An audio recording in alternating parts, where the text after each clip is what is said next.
Guys, have at it. You've seen Doak play some big games. Any bigger than that? Nah, he was great. You know, they did such a great job on him the first time because we had nothing from a scheme standpoint to help him. And today we were able to throw the ball over the top quite a bit. But he was great, and he controlled the paint and certainly rebounded the ball at a high level. So that's about as well as overall I've seen him play. He was terrific. How did you attack your defense differently to allow him to get better touches? Well, we set a lot of side ball screens last time, and side ball screens, they kept it on the side and didn't force help, didn't do much. So today we tried to change the angles a little bit, and he was able to get a run and start to the rim a few times. Bill, on the first game, they were always there on time on the help on the backside.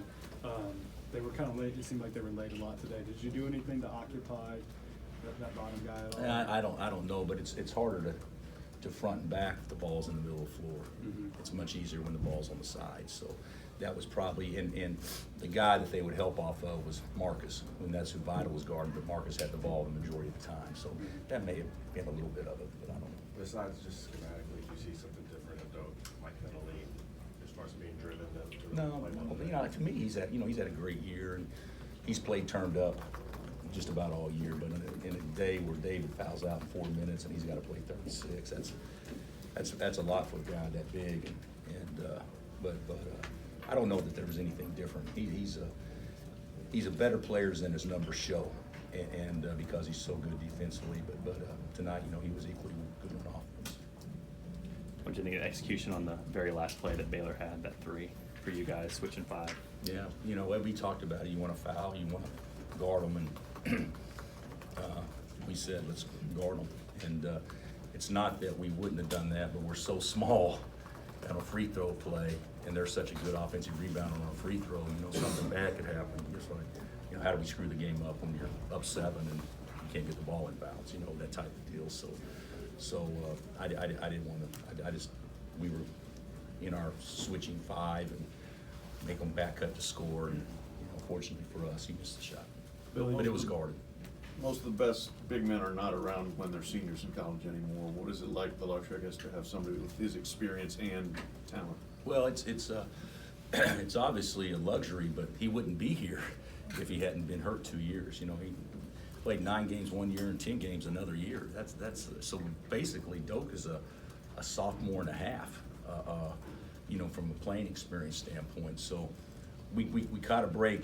You know, unfortunately, our team, you know, we were ranked #1 in the country last year when he gets hurt, and then we don't finish strong. But that was the only reason he came back, because he was hurt. Because if he'd have stayed on the same path, he would have gone last year. So we you know, even though it's unfortunate, we caught a break with that. But yeah, I would. Gillespie's the same way. You know, he's improved so much, and you know, he's an older guy, 5th-year senior, if I'm not mistaken. It's good to have big guys that know how to play position and can rebound outside their area, and certainly can kind of control a team defensively like those two can. Bill, having the time to prepare from Monday to Saturday, how much did that help you? And then how much did this just mean to you, this game coming into it? Well, I think it meant a lot to our guys, a lot more than the league race. We didn't talk about the league race. It meant a lot to us from they beat us the first time at home, and they controlled it. They controlled the game at home a lot more than we controlled the game here. But I think we were pretty motivated to play a highly competitive game in a great atmosphere, and you know, with a lot of eyeballs watching it today. That meant a lot more to us than the actual league race. What did you think of Isaiah today? I thought he's good. Yeah, I thought he's good. You know, he let T get off early, made the first shot of the game. You know, when pressing up, and you know, obviously he's not 100%, but you know, you think if a guy's got a bad hand, you're not going to let him shoot an uncontested shot right off the bat. And we did that. But I thought Isaiah was solid. He was good. I thought Christian did some good things off the bench, made a huge shot, but you know, playing out of foul trouble with Marcus.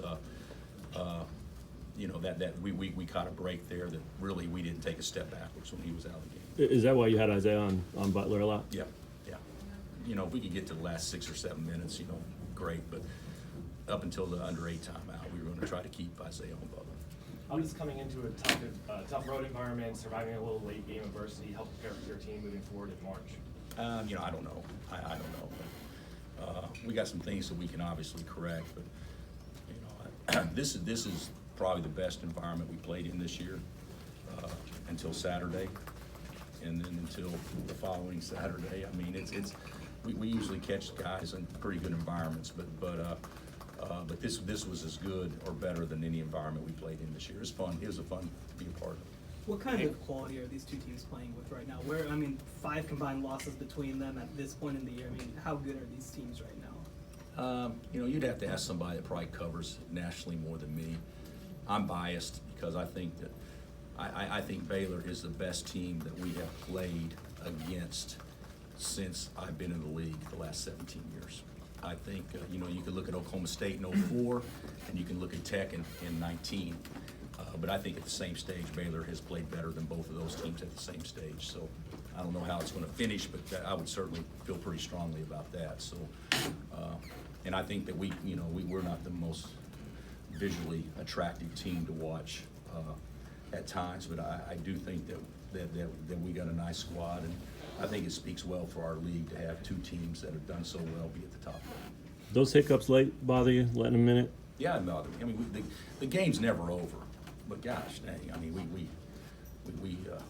made a couple mistakes that you can't make late, and you know, it's things that we work on, but obviously game pressure is a little bit different than going against the scout team. What did you think about the way you guys overall just defended Butler today in your game against him? I thought we played, you know, he got his, Yeah. but he's gonna get his. I thought we did great. I wish Mark could have stayed on him. I think it would have helped us if Marcus could have stayed on him, but I didn't want to risk him getting his 4th foul early, but he's good. I mean, he's terrific. I mean, you know, they got 3 or 4 guys that you can make a strong case for first team all league, you know, depending on which day you watch them and everything. So and certainly Butler can make a case for player of the year in the league. I mean, he's a good player. What about Dodson? How impressed were you with him? I thought he played great.